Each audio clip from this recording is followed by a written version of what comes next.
I have started. Thank you very much. Good morning, everybody. I'm just managing the various pop-ups on my screen before I extend a very good morning to you and welcome to the second webinar of the year, brought to you by the Securities and Exchange Commission of Zimbabwe. My name is Farah Mpofu. I'm responsible for investor education and public relations. Part of the work that we do in awareness raising and education is this series of webinars, which is designed to provide information for the already enlightened, to bring them new information, but also to ensure that we are including new voices, new thoughts, and inducting new members into the capital market sector as we share these insights and perhaps begin to unpack a lot of what we take for granted in our sector. I have a great lineup of speakers coming up to discuss this area of understanding real estate investments and ways to invest in the REITs, because we are a mixture on this webinar. We are sitting on 76 participants from all walks of life. Naturally, as a regulator, I was interested in a number of issues, which I took time to read around. And my eye fell on the area of how to protect yourself when you are investing in this asset class or considering investing in this asset class. And what came up to me was obviously check the regulatory registration of the players in this particular asset class, of the what we call securities market intermediaries that are in this REITs value chain. Also, we were told to verify property holdings. Obviously, there are various ways to do that, and I'm sure part of the presentations will cover this area. We were also encouraged to look at the dividend history. And of course, this history is relatively short in this asset class in this country, but we are aware that since about the 1940s, REITs have been in existence around the world. And I'm excited to hear more about the history of the REITs from the various presenters. And of course, be wary of private or unlisted REITs. Many are legitimate, but of course, many would also carry an unusually high risk and less liquidity for those interested in investing. So I spoke about our presenters today, and I wonder, Tembi, whether you could lead me to the bio pages on this document that you are sharing so that we can run through the profiles for Cornelius, Shandurai, and Hamandishe. Yes, I'm able to run through them. Thank you. If you can take us there, please, then I can just briefly pick out salient issues of each bio. You haven't moved yet on my side.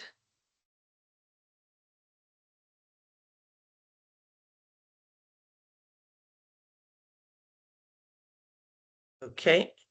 Thank you very much. So Cornelius is well known to you, and he's an investment officer at Terrace Africa, which is a relatively new assignment, overseeing capital raising for all commercial real estate developments. Tembi, we've come off. I'm aware that Sorry. that's fine, you're back. Prior to Terrace Africa, I'm aware that at Tigere, he was with MMC Capital, and prior to that, Morgan & Co. He's a holder of an economics and finance degree from Bristol, and also took up a master's there in finance and investment, came out with distinction. He's also completed his CFA and earned that 24 October last year, newly minted CFA. Congratulations, Cornelius. Also joining us today, Tembi, if we can move forward.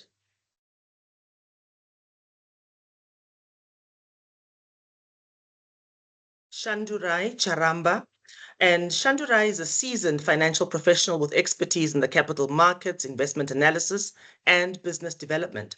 He currently serves as business development and investor relations manager at Fidelity Life Asset Management, specializing in identifying investment opportunities, managing investor relations, and so on. His background is alternative investments, risk analysis, financial modeling, and he has contributed to the successful raising initiatives and institutional portfolio expansion.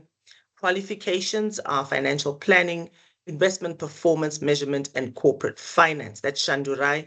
And finally, we have Hamandishe with us today. Hama is Vice Chairman of AIMS, the Association of Investment Practitioners. He is a BCom and MSc, seasoned investment expert, and is responsible for business development and sales at DatVest Asset Management. 14 years that his career spans. Hama's roles have included trader and portfolio manager on the fixed income desk, equity trading, alternative investments. His experience includes launching Zimbabwe's second ever exchange traded fund, and Cornelius, I think, boasts contributing to the first ever, but he will talk about that, and contributing to the development of the country's second largest REIT. Hama has successfully structured numerous transactions across healthcare, infrastructure, energy, and property. He serves on the Zim Real Estate Investments Board and is a fellow of the Institute of Bankers of South Africa. Welcome to the three of you. You'll be presenting in the order of Cornelius, Shandurai, and Hamandishe. And Hama will not be activating his video. He's in transit currently, but we look forward to these presentations. Cornelius, maybe I can invite you to set up to jump in.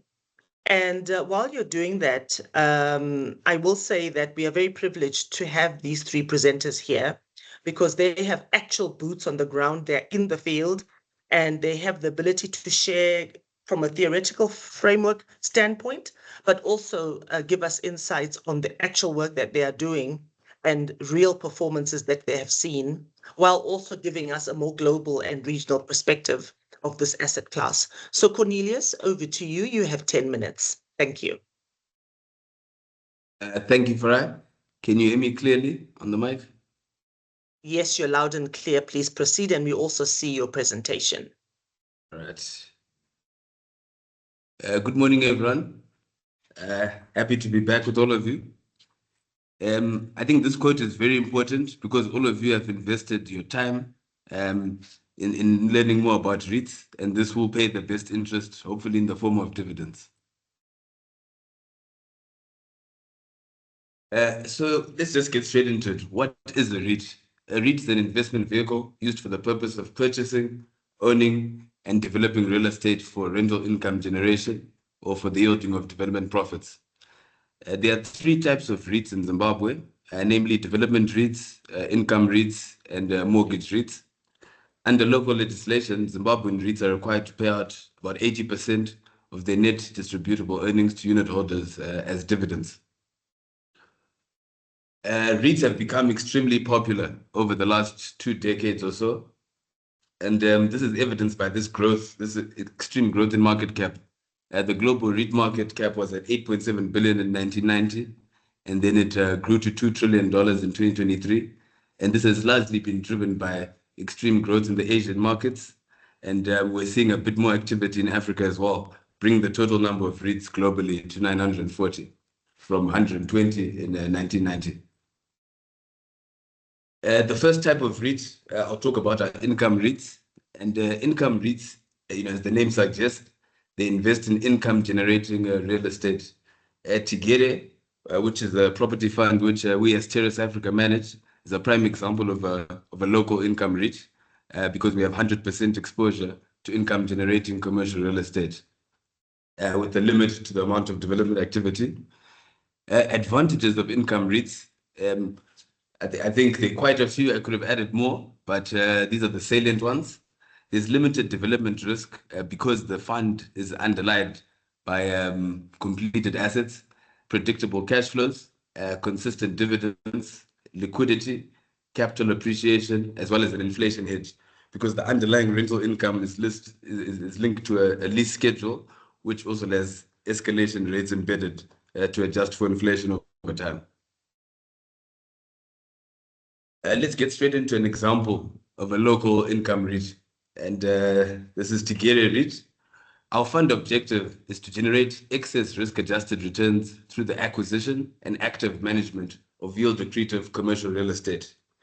As such, each acquisition should increase the quality of the existing property portfolio while reducing the correlation between portfolio asset returns. And just below is that's an equation summarizing that, which is essentially your net yield plus your diversification of asset returns, which yields excess risk-adjusted returns. So as with any fund manager, the idea is to create a portfolio that is diversified and generates real returns for the underlying unit holders. And that's what we seek to do by bringing together various real estate assets that bring that diversification and yield edge to the portfolio. And the fund's investment policy is quite set out as follows within the trust deed. There's a few points that I've left out, but I've just put the salient features that capture the fund's investment strategy.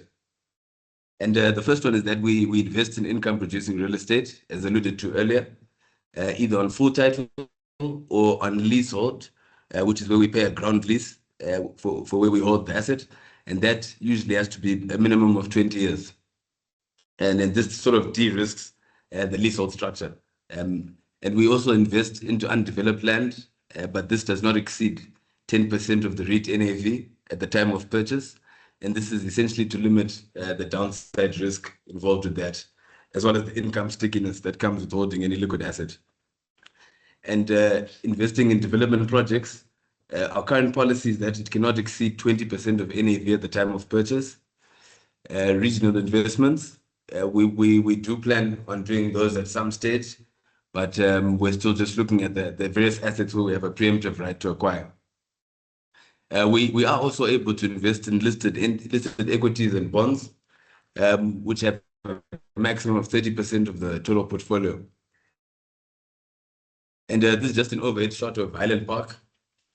To the left side, that's Highland Park Phase 2, which we acquired in Q3 last year, which was the REIT's first listing on the 1st of December 2022. We acquired Highland Park Phase 2 for 11.3 million. The yield it came in at was around 8.5%. So we come back to that term yield accretion, which means the earnings per share increase over time after you acquire an asset, which is our reason for acquiring Highland Park Phase 2. We've got Chinamano Corner there as well, which was one of the first assets seeded into the REIT on listing. And there's just a comparison between Tigere's 2024 performance post-SIG introduction against the all-share index.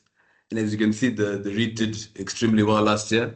We grew about 146% in nominal terms, while the ZSE grew 117% over the same period.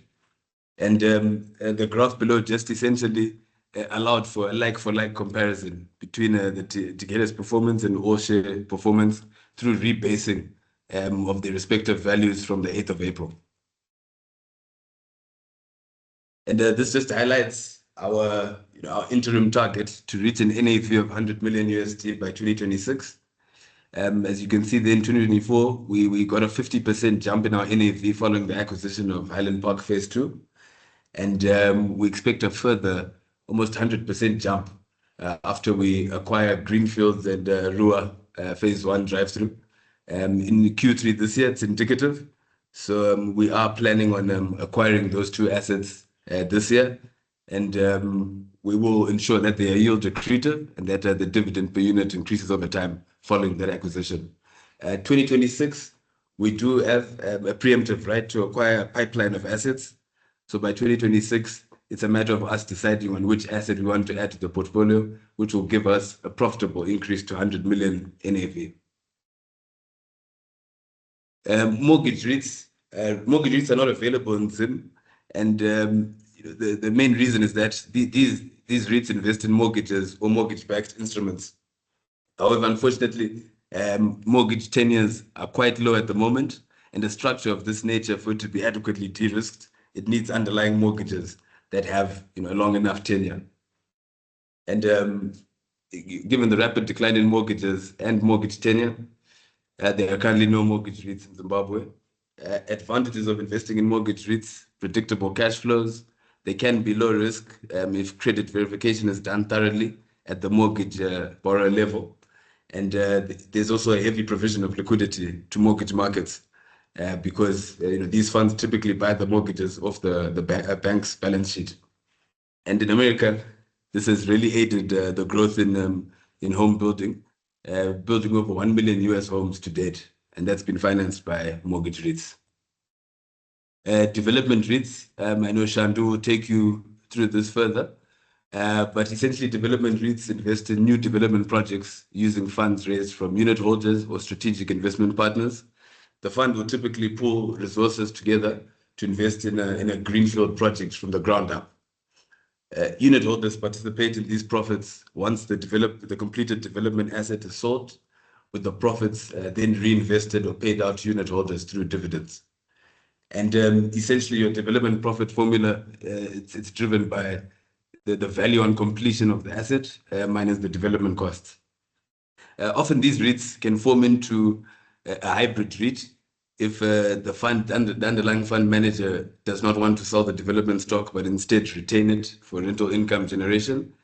So it essentially then morphs into an income REIT. And this just highlights on a global level how REITs have outperformed some key asset classes over the past 20 or so years. And that dark blue line essentially captures the global REIT market and the returns that it's generated on a monthly basis. And it's essentially outperformed stocks, private real estate, and bonds. And this justifies why the market cap and increase of portfolio allocation towards REITs has increased significantly over time. Another reason for the heavy demand in REITs is that they generally have a low correlation with the stock market, which brings high diversification benefits for all portfolio managers that have exposure to this asset class. And this is quite evidenced by Tigere's correlation with the all-share index last year, which stood at about 0.14. This is against a perfect correlation number of 1. So if we compare that to Delta and Econet, you can really see where the diversification benefit lies by investing in a REIT.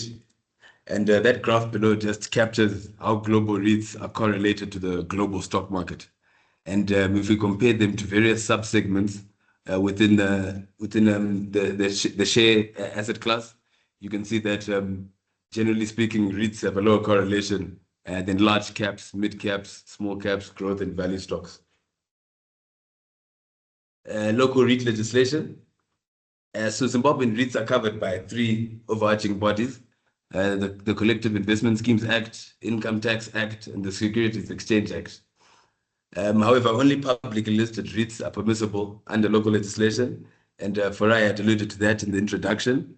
There are serious risks involved, and these include sticky valuation, because with the private asset, they're not required to disclose the valuation methods they use for that underlying property portfolio, which may affect valuation by investors. And as alluded to earlier, REITs are required to pay out at least 80% of their earnings as dividends each year. They are also exempt from corporate income tax. So unit holders are only taxed once, which is at the dividend withholding tax level, whereas they get that nice income flow through because there's no income tax before they receive their dividends. The REIT must also receive 80% of its taxable income from real estate, and it should have a minimum of 100 shareholders. And that's done for the purpose of protecting retail investors and institutional investors, so that their voices are heard during the lifespan of the fund. And how do we invest in Zimbabwean REITs? There are a few ways you can do that. You can either go to ZSC Direct and just log in and set up your account details. It takes less than 5 minutes. VFX Direct, same thing, and C-Trade. And if you want a more personalized approach to investing, you could contact a stockbroker directly, and they could advise you on how the market is moving and trends to look out for before you do make a decision to invest. Thank you, everyone.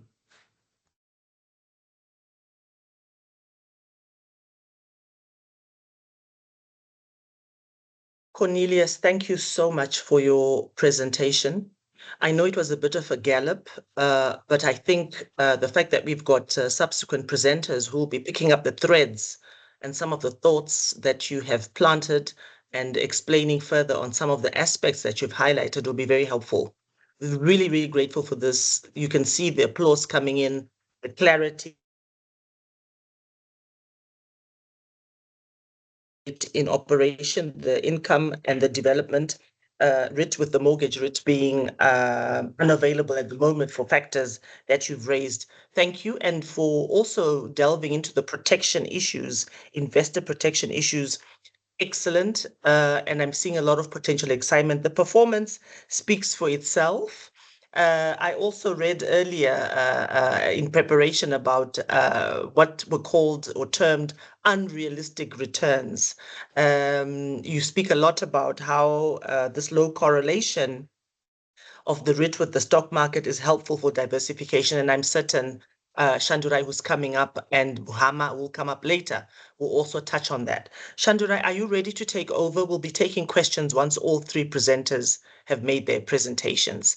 Thank you so much again, Cornelius. Hi, Farai, and good morning to all the attendees and my esteemed panelists. So I'll be sharing my screen and taking you through my presentation. Thanks. Cornelius, you may want to stop sharing. Thank you. Over to you, Shandurai. We now have 114 participants. Welcome to you all. I trust you are finding the presentations very stimulating. I see plenty of thumbs up and applause for our presenters. I'm sure you'll have a similarly warm welcome and pay close attention to Shandurai's presentation. Over to you. We see your presentation and your audio is good. All right, thanks, Farai. So I think Cornelius has made my job easier. I think he's spoken to various aspects I was going to touch on. And he's also defined what the REIT is, which essentially will fall into my presentation.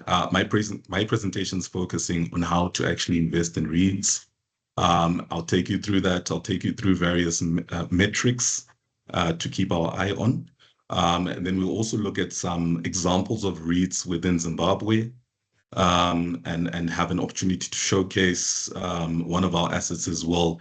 I thought it was important or essential to start from the fundamentals of the foundation. So I've looked at the investment decision-making process or framework, where we are defining what exactly we are setting the investment objectives of ourselves, depending on your risk profile. Why this is important is because I think, Farai, you've mentioned whilst real estate investment trusts are an asset class, there are subsets to it. For example, you have spoken to private REITs having a higher risk appetite or profile than your public traded REITs. Also, there are elements of growth REITs, which essentially focus on expansion and also have a higher risk profile than your typical income REITs as covered by Cornelius. So I think for starters, we identify exactly what the investment horizon is. For more aged investors, you are looking at something more subtle in terms of the risk profile. So you will tend to skew towards risk conservative assets or REITs. So you're looking at typically your vanilla sort of income REITs, whereas a more youthful investor would look at more of a development REIT, which speaks to a higher risk profile, but with expansion and also, I think, scope in terms of capital appreciation. In terms of the risk appetite, that's in itself defining. Low risk will tend to take on conservative positions. High risk, you could be looking at even private REITs within that framework, and also your current asset allocation. I think this is important because as you're constructing your portfolio, there are elements of, and you do have elements of other properties within your portfolio. So, for example, if you've got commercial real estate as part of your portfolio, you would want to diversify away from that, probably pick up some industrial REITs or development REITs. And so I think your asset allocation is relatively important as well. So in terms of the market research and the kind of elements you look at, REITs are not immune to the factors that affect your real estate developments generally. And so when you're going through your market research, it's important to have foresight in terms of what's happening in the markets. I think case in point was what happened to office real estate, post-COVID, and also how it affected the tourism real estate within that same space and time. And obviously identifying the opportunities within that. From there, you will analyze various metrics, and I'll speak to them within my presentation as well. So you will evaluate some of those metrics, whether be it your rental yield, collections rates. You will look at maybe if it's your funds from operations, etc., and establish which REIT fits your profile or is more suitable for your liking. In terms of assessing the risks, there will be risks inevitably embedded in any investment, and risks and REITs are not immune to that either. So you will have real estate associated risks. So whether be it your tenancy quality, your currency issues within Zimbabwe, and also elements of leverage, which make some of these developments more riskier. And then obviously pointing to mitigants where you are looking at managing the concentration of these assets within your portfolio. You will look at valuation issues. Why? Because it is important to have an idea of whether a position is either overvalued or undervalued. And there are metrics that you can follow. One of them is the net asset value of that portfolio. And I'll dissect that further within the presentation. Further to that, you will make the investment, and obviously upon making the investment, you'll constantly maintain or monitor and review that position and rebalance where necessary. Now, in terms of how you invest, I think Cornelia spoke to this. So I think in the more conventional manner, you will approach your stockbroker. In Zimbabwe, we have more than just over 20 stock or registered or licensed stockbrokers. You will fund that account. They will place the order for the position, and then it's monitoring from there. I think because of technological advancements, we have actually seen some platforms come online, C-Trade, ZS, eDirect, but similar. You will select your broker, you will fund that position, place the order, and then monitor your position going forward.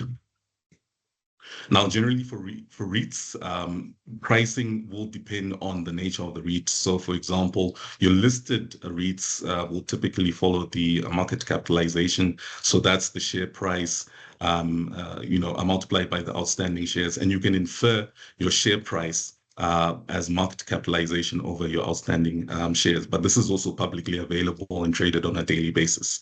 Unlisted REITs, because of the issues around transparency, you would have to go through a valuation methodology.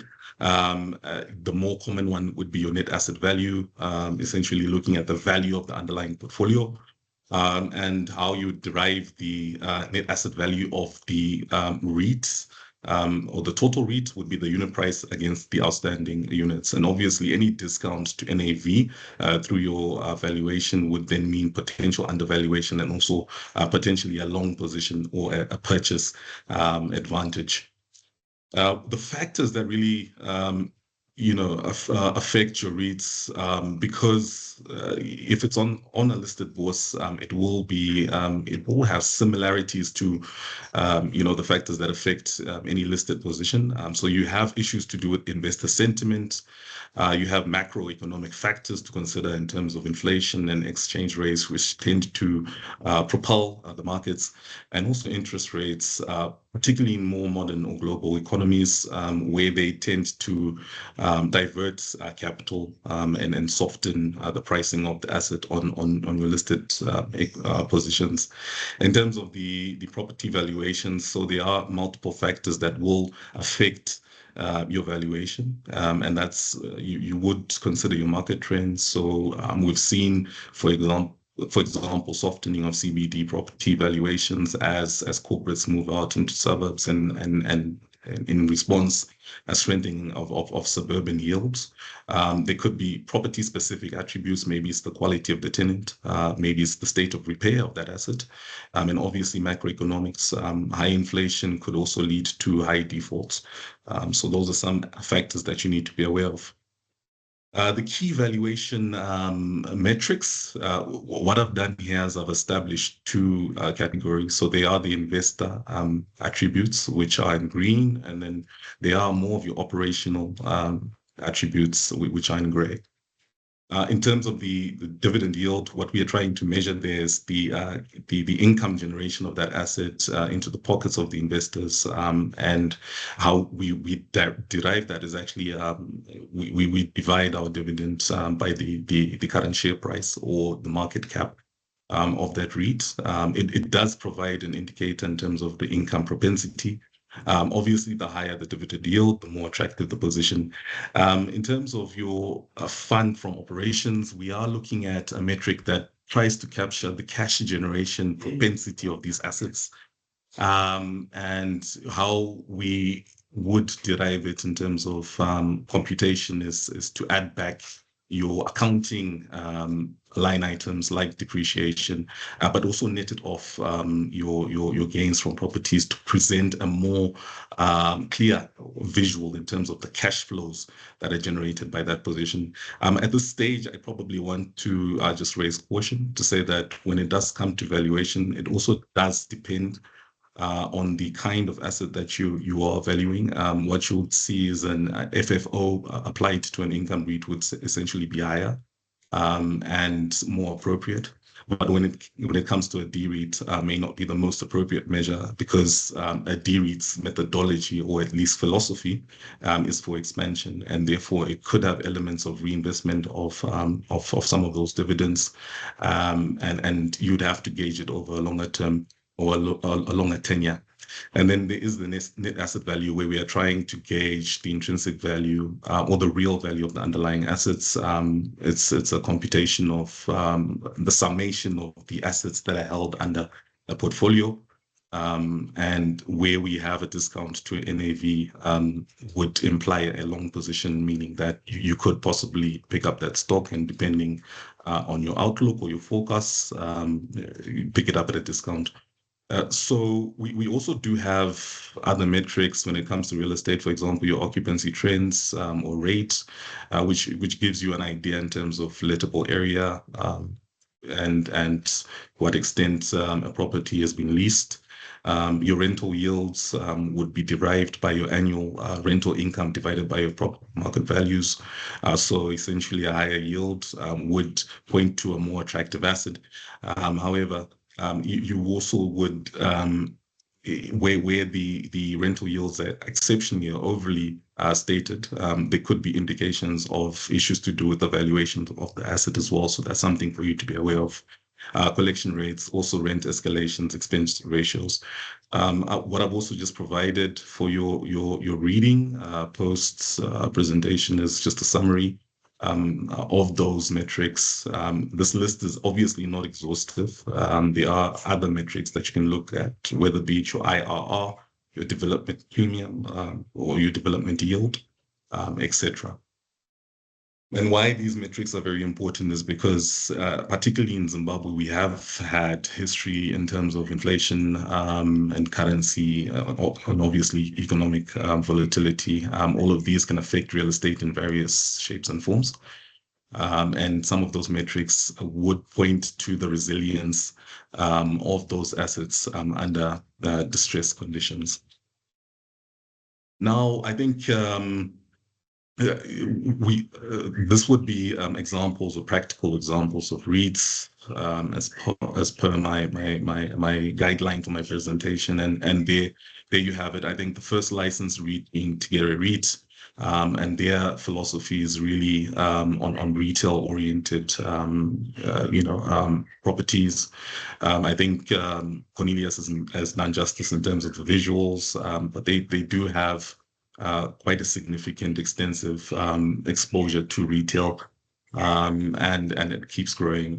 You're looking at a market cap of about just shy or just over 30 million, and we are seeing income generated from those assets. I've just highlighted some of the dividend figures we've managed to record. In terms of Revitus, they look at repurposing of buildings, essentially, and their focus is largely in CBD renewal, a very noble cause, may I add. That's brought to market by CBZ, and I'm sure Hama also talked to that. Their market cap is just over 11 million, and their portfolio does comprise of assets like Electra House, Atlas, Pioneer, amongst others. So in terms of the non-listed positions, us as Fidelity Life Asset Management under the group, the ZHL group, are bringing a development REIT to market. We're looking to list on 14th of May this year. Our primary focus is really on mixed-use developments, multi-sectoral, and we have key sectors like retail, but we've also got tourism, hospitality, health, and residential. Currently, our pipeline consists of Mazoe Walk, which is a commercial development in Mazoe, and will be flanked by residential exposure. And we've also got a Victoria Falls precinct, just over 12 hectares, that we have actually commenced works on in terms of civils. We've mobilized on site, and I'll showcase some of the images in the next couple of slides. This essentially is currently unlisted, but we will be listing the asset in May. We also do have Mosi REITs, which is also looking at exposure within Victoria Falls. And we're excited to have them supporting in terms of the supply of beds against the glaring deficit within Victoria Falls. And they're looking to set up a $49 million development under Cresta Resort in Victoria Falls. And we are equally excited about that as well. Now, I think just looking at our pipeline there to showcase some of the renders, that's the Mazoe Walk. I've spoken to shopping center, commercial space, and Victoria Falls, which will comprise of that hotel to the hospital, also the retail and offices, residential exposure. So I think, Farai, this brings me to the end of my presentation. Yeah, I think I can hand back to you. Thank you so very much for that exploration. Very generous too, where we are talking as a sector rather than as people safeguarding private commercial positions. I think as a regulator, we appreciate that ability to come together very much and to collaborate for the development of not only the REIT asset class with all its internal subsectors, but also the capital market in Zimbabwe. I'm also so excited, and I think, Chandra, you alluded to this, to see images, pictures, data to do with Zimbabwe developments.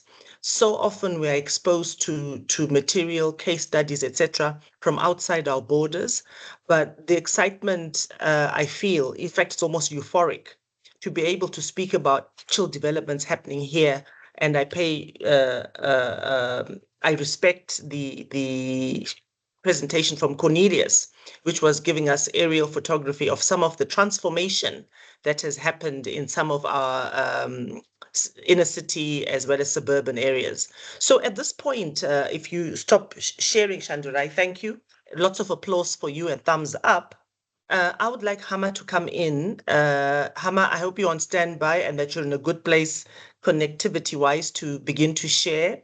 And when you are ready, please take us through. And I do concede that previous speakers have done plenty of justice to their allocated topics. I have no doubt that you'll be able to navigate in a way which showcases what you had prepared for us, but also a lot of dovetailing with previous presentations. Hama, over to you. Sure. Thank you, Farai. Indeed, I think as far as covering the basics and fundamentals of REITs, I think that's been done very well. So I'm coming through to share some of the talking points. Look over the shoulder notes, if you were to call it, if you were to give it a name, of some of the things we're talking about when looking at REITs, some of the things we're looking at, and some of the things we're concerned about, and also where opportunities for improvement can come from. So I've put up five issues I'm going to cover. The general property exposure in the economy, tax legislation, and potential for improvement there. the value of market depth, or the how market depth ties into the success of some of these financial products. I'm going to cover a bit of. I'm going to cover some discussion points around what we would like to see with respect to developer margins and some talking points there, and also lastly the value of syndication and how it can improve our market. So in general, we are really looking at REITs insofar as addressing a current situation we have in the industry, which is that we are holding properties now a very significant asset, perhaps to levels which are now a bit more concerning. I think the last approximation was around 50 or just over 50% of particularly of total pension and insurance assets. And we believe this does pose significant illiquidity risks in the event of large liquidity calls. And this is a legacy trend from past economic traumas. Property has or had become the go-to in light of the various economic crises with which the country went through, particularly currency devaluation. So the consequent outcome of that is we are sitting on a very large property exposure, and REITs are a tool and a vehicle we believe will go a long way in helping us begin to unwind some of this property exposure. We will, amongst other things, the liquidity that the REITs bring is key, but also the divisibility of it, as well as the transferability of ownership, which is inherent in REITs. So we're excited about this. I think we think we would like to see more activity in that space. And in the long term, it will benefit the economy and the investors as a whole. Chandra did touch on this. We are working with REITs on a REIT that largely constitutes of CBD property. The takeaway there, I think, is to say CBD currently holds a significant portion of total pension assets, and we are actively looking to try and mitigate some of the current trends which are happening, and also try and introduce a new initiative to revive CBD property. And I think the lessons are there, where we have seen various case studies in other countries, South Africa being one of them, where the Joburg CBD has come under quite a bit of pressure.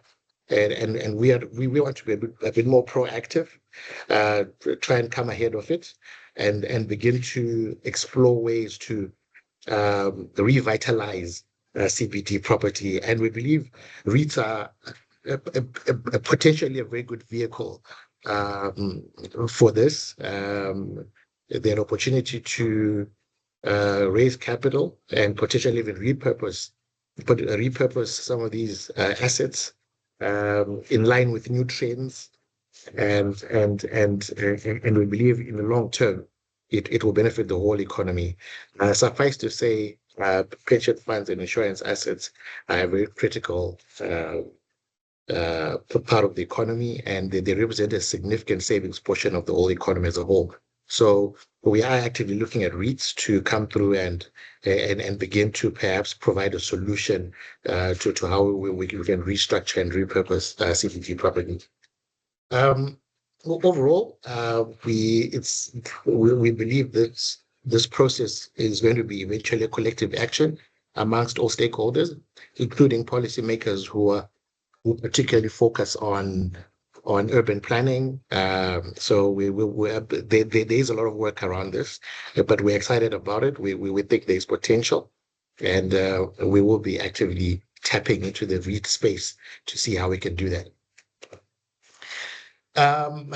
Tax legislation has been an issue in the past, or it actually still is. I think a key talking point, which particularly affects private sponsors or private developers, is VAT exemption on the transfer for the introduction of property into a REIT of existing developments, and it can be quite onerous for private developers. I think that's something we are lobbying for policymakers to relook at, albeit with various caveats to also prevent, I think, some of the legislators' concerns around perhaps tax evasion or tax avoidance. But that's something we're actively looking at as an industry to see how we can bring a bit of value in that respect. The one thing that's not often talked about, I think, is general market dip.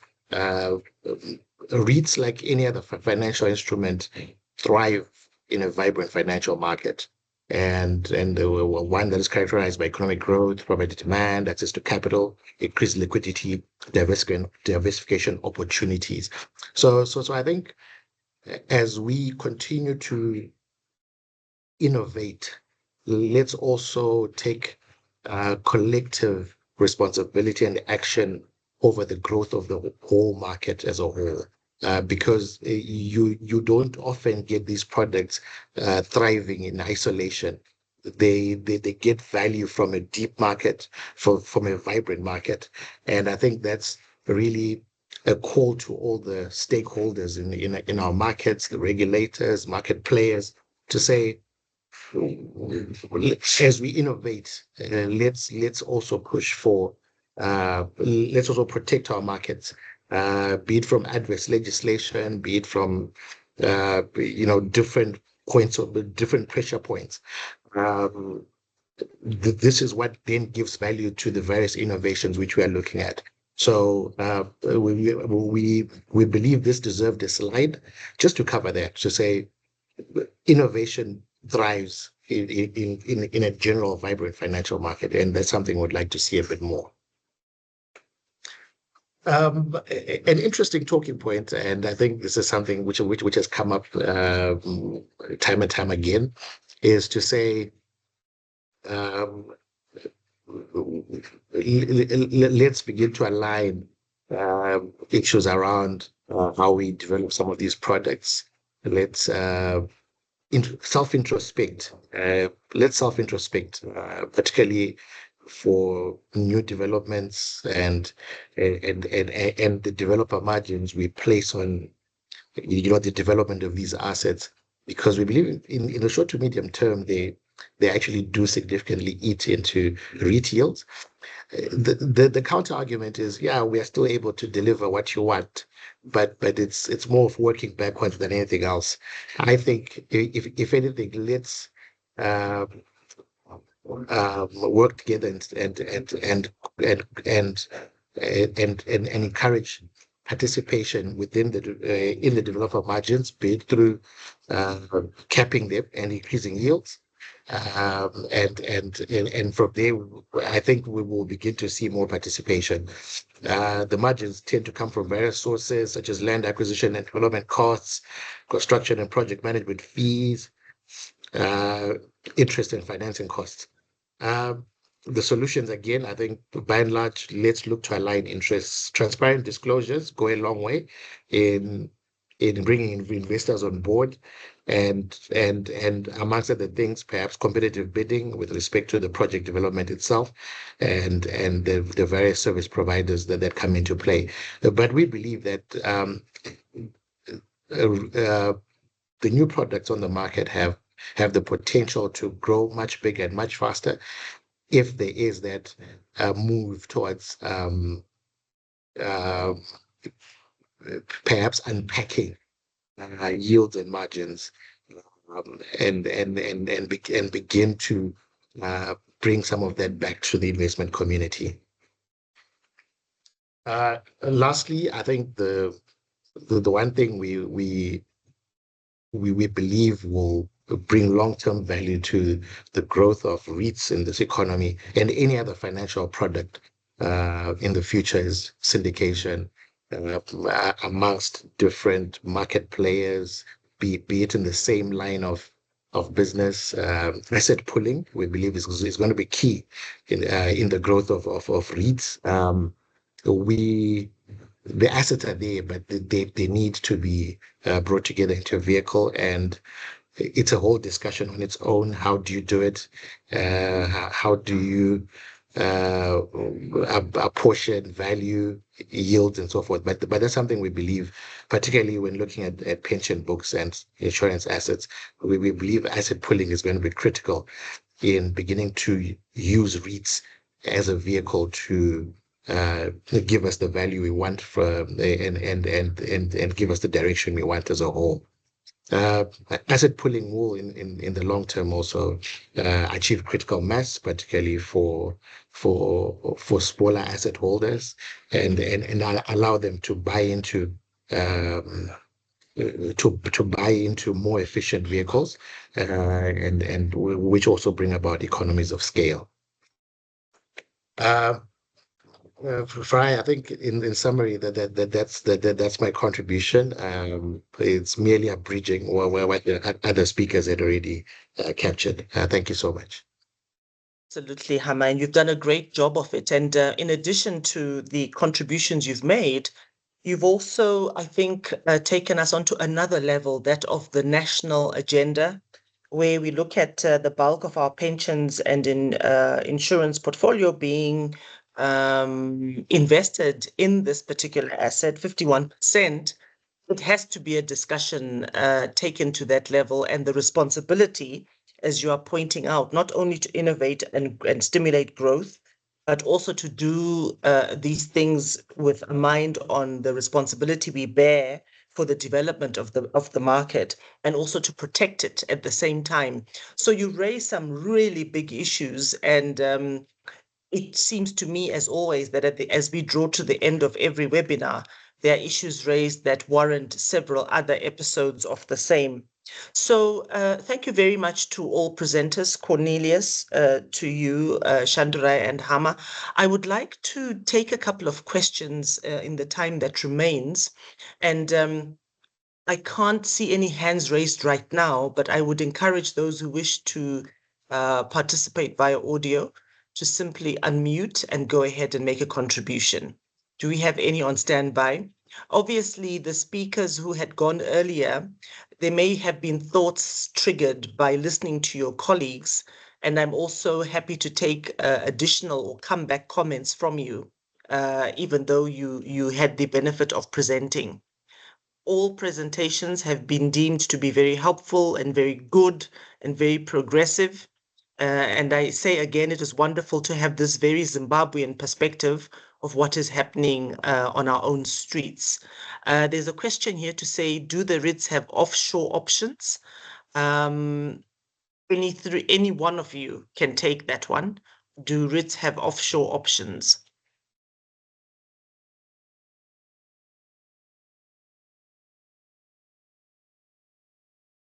Perhaps let me go to Cornelius. Thank you, Cornelius. Yes, REITs do have offshore options, but this has to be defined in the offering prospectus and the trust deed, which both govern the REIT. So there usually is an allocation towards offshore assets. For example, Tigere has a 50% of NAV maximum limit for offshore investments. So they are very much available. Thanks so much, Cornelius, for that response. Thank you. And Hama, I know you'd made a comment which you may want to come back to, but in the meantime, let me just drop in this question. Interesting discussion. Is it possible to have solar REITs? Most developments exclude solar from the get-go, which leaves money on the table for investors. Shandurai, would you want to pick that one up? Yeah, okay, no, that's fine. Thanks, Farai. Yeah, so it is possible to have solar REITs. As a matter of fact, if you look at the global trends, REITs cover several asset classes under infrastructure. And your solar or green energy would fall snap bang under your infrastructure. So it is something that one could look at. Obviously, you would want to just tie that with perhaps an IPP model of some sort. If you're feeding into the grid, you probably just want to consider the implications of that, etc. But in terms of, I think in essence, the REITs can house several types of assets, and solar is one of those assets that it can house. Yeah. That's great. Thank you for that. So a lot of potential still. I mean, we've only just begun, I think, the whole exploration of REIT for our market. It is a long-standing one. What I saw is, I think it was 60-year history globally, fairly new to us. And I think that gives us the opportunity to then build in more, incorporating recent technology and recent developments. For now, Tatenda, you've got your hand up. Please jump in with your comment or question.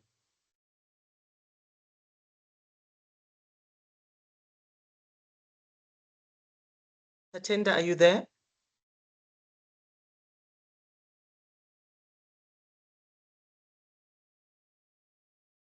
Tatenda, would you like to unmute and contribute? If not, Shandurai, there's a request for you to share your personal details and support. Can you see whether you can unmute Tatenda Alan Musungwa? And question, Tatenda, are you there now? Yes, Farai, I think I've been able, I was unmuted. Great, please go ahead. Okay, first of all, thank you very much for this presentation. Thank you to the guys that have presented. My name is Tatenda Musunga. I am a lawyer with Chirimuta and Associates, and we do some development. I'm particularly a land development lawyer. So my question, I think, to the team is that how are REITs set up in Zimbabwe? As in, what is the process or procedure of setting up a real estate investment trust? I think that. Thank you, Tatenda, and I'm sorry to have cut you off there. I would like Hamandishe to come in and just summarize that process for you. While at the same time, Cornelius, I'd like you to be thinking about, is there an opportunity out of Harare, Mazoe and Vic Falls for property developments to avoid oversupply, potential oversupply in these economic zones? Shandura? Sorry, that was Hama. Hama, please go ahead. In response to Tatenda's question about how is a REIT set up. Thanks, Farai. Well, at a very sort of high-level summary, I think an application is made. An application is made to the various regulatory bodies, including SEC itself, and the investment package is put together. But it's quite detailed. I think it's something that we can engage with off the platform. But yeah, we would be quite happy to work with you if you're looking to get assistance in that respect. Thank you for it. Excellent. Thank you so much. I think I anticipated that response, and there are requests in the chat for presenters to please share their details so that those who wish to engage further can do so. Can we now have a response about the potential oversupply and looking at other areas for property developments? Thanks, Farai. So I think with the oversupply issue in the retail space, I think we still are undersupplied, and this is in all major cities, particularly in Harare. But we are having an issue of a lot of shopping centers being built very close to each other, which does sort of bring up these oversupply issues. But my belief is that if there's oversupply, demand will fall, and those shopping centers that have failed to adjust and adapt will fall by the wayside. And more in-demand subcategories would then be developed as a response to the oversupply issue in one subcategory. Because the oversupply issue is also at a very subcategory level. For example, retail and shopping centers is one segment, hotels is another, of which we are very much undersupplied in Vic Falls. I think we have a room deficit of around 6,000 rooms. So there is a gap for higher supply of hotels and resorts in Vic Falls. And Mazoe, we already know Ego REITs is doing a shopping center there. The new city is growing towards that side. So it is another opportunity for REITs to look into. But oversupply is not really an issue I worry for, especially in an underdeveloped economy, because we do need the development. And if those developments don't perform well, the market will respond in kind. I tell you, Cornelius, the market response has been, in some cases, quite unkind, and maybe in others benevolent, because it is pushing us to these new developments that we are seeing. But that's obviously a very simplistic view, an observer's view of what is going on. It's also interesting that in the same panel, we have Tigere forging ahead with new developments, and Hama and their commercial interest looking at a possible restructure, at repurposing and revitalizing. It's fascinating to have these different perspectives in the one discussion. I don't see further hands up. Tatenda, I'm taking it, that's an old hand, so to speak. And I see no new questions in the chat. So I think it really just remains for me at this juncture to thank all of our presenters for having come through today. And some of you I know had logistical challenges, and you obliged by ensuring that you stop where you were and you come through and join us on this webinar. To our participants, we are most grateful for a very engaging discussion, a lot of backwards and forwards, a desire to engage long after this conversation has ended. Presentations will be shared. So thank you very much, Cornelius, for breaking the ice with your presentation.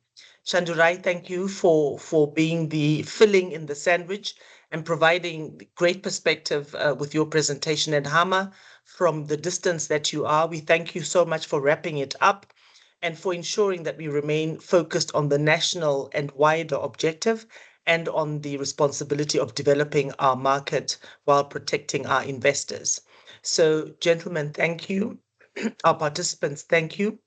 We will be back in the next quarter with our next webinar in the series. Please look out on our social media pages, our website, etc., and continue to participate and engage. If any of you feel that there's a topic you want explored, please reach out to the Commission, and we'll be more than happy to ensure that we factor in your thinking and your expectations into the planning that we're doing. Have a fantastic day. We've gone a little bit over our time, but it was necessitated by the very stimulating discussions and questions that we needed to have and to field.